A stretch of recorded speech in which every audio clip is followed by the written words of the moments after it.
안녕하세요. 오늘은 우리 주변에서 아주 흔하게 볼 수 있지만 정작 제대로 알고 키우는 분들은 많지 않은 식물, 바로 세포와 풀에 대해 이야기해 드리겠습니다. 세포와 풀은 벼목 벼과에 속하는 식물입니다. 학명은 포화 안누어로 불리며 전 세계적으로 온대와 한대 지역에 걸쳐 광범위하게 분포하고 있는 풀입니다. 생육 특성상 1년생과 단기, 단년생의 중간적인 성질을 모두 가지고 있어서 기후와 환경에 따라 한 해살이로도 여러 해살이로도 자라는 매우 독특한 식물입니다. 서늘하고 습한 환경을 특히 좋아하며 골프장 그린이나 잔디밭, 공원, 길가 어디서든 자라는 강인한 생명력을 자랑합니다. 자, 그러면 지금부터 세포와 풀을 건강하게 키우기 위한 핵심 노하우를 하나하나 짚어드리겠습니다. 초보자분들도 천천히 따라오시면 충분히 하실 수 있습니다. 첫 번째 단계는 환경 선택입니다. 세포와 풀은 서늘한 기후를 가장 좋아합니다. 기온이 15도에서 20도 사이일 때 가장 왕성하게 자랍니다. 한여름에 강렬한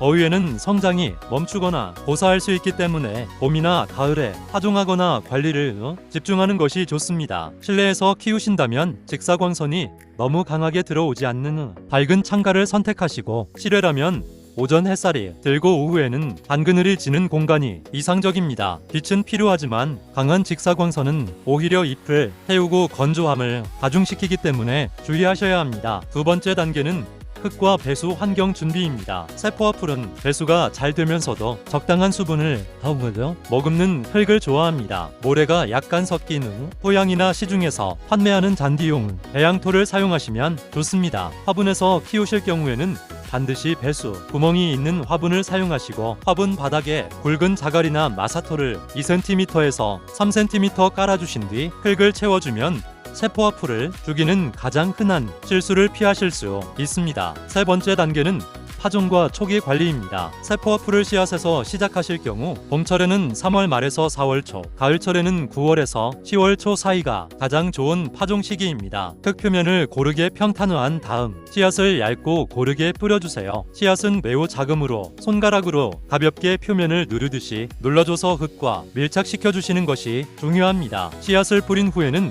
분무기를 이용해 표면이 고르게 촉촉해질 정도로만 물을 주세요. 이때 물줄기가 강하면 씨앗이 한쪽으로 쏠리거나 땅속 깊이 파묻혀버리기 때문에 반드시 분무기를 사용하셔야 합니다. 파종 후에는 비닐랩이나 투명한 덮개를 덮어서 수분을 유지해주시면 발화율이 훨씬 높아집니다. 보통 7일에서 14일 이내에 새싹이 올라오기 시작합니다. 네 번째 단계는 물주기입니다. 세포와 풀 관리에서 가장 중요하고 많이 실수하는 부분이 바로 물주기입니다. 이 식물은 과습에는 매우 취약합니다. 흙 표면 1cm 정도를 손가락으로 찔러보셔서 그 부분이 건조하게 느껴질 때 물을 주시는 것이 기본 원칙입니다. 물을 줄 때는 한 번에 충분히 주되 화분 아래 배수 구멍으로 물이 살짝 흘러나올 정도면 적당합니다. 이후에는 흙이 완전히 마르기 전에 다시 주시면 됩니다. 여름철 고온기에는 증발이 빠르므로 물 주는 빈도를 높여야 하고, 겨울철에는 성장이 느려지므로 물 주는 횟수를 줄여주셔야 합니다. 이 리듬을 잘 타는 것이 세포와 풀을 건강하게 유지하는 핵심입니다. 다섯 번째 단계는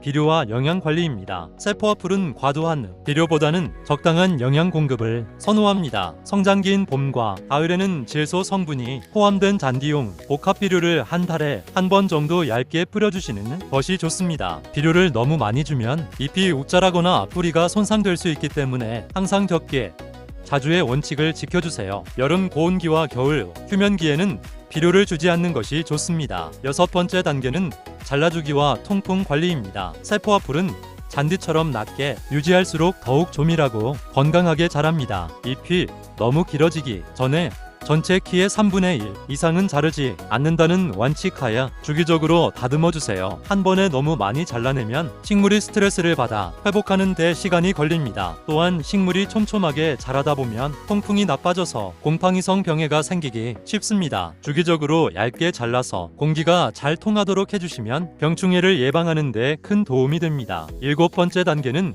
병해충 관리입니다. 세포와 풀에 가장 흔하게 발생하는 문제는 과습으로 인한 부리썩음과 한저병 같은 곰팡이성 질환입니다. 잎에 갈색 반점이 생기거나 잎끝이 말라가기 시작한다면 과습이나 곰팡이 감염을 의심해 보셔야 합니다. 이런 경우에는 물 주기 간격을 늘리고 통풍을 강화해 주세요. 심한 경우에는 원예용, 살균제를 묽게 희석해서 뿌려주시면 효과가 있습니다. 해충 중에서는 진딧물이 생기는 경우가 있는데 초기에는 물로 세게 씻어내거나 친환경 해충 방제제를 사용하시는 것이 좋습니다. 8번째 단계는 계절별 특별 관리입니다. 봄에는 세포와 풀의 가장 활발한 성장기입니다. 이 시기에는 물과 비료를 적절히 공급하고 필요하다면 빈 곳에 씨앗을 보파해서 밀도를 높여주세요. 여름에는 고온 스트레스를 받지 않도록 그늘을 확보하고 물 공급을 늘려주세요. 가을에는 다시 성장이 활발해지므로 봄처럼 관리해 주시면 됩니다. 겨울에는 실외에서는 서리와 동해를 주의해야 하고 화분이라면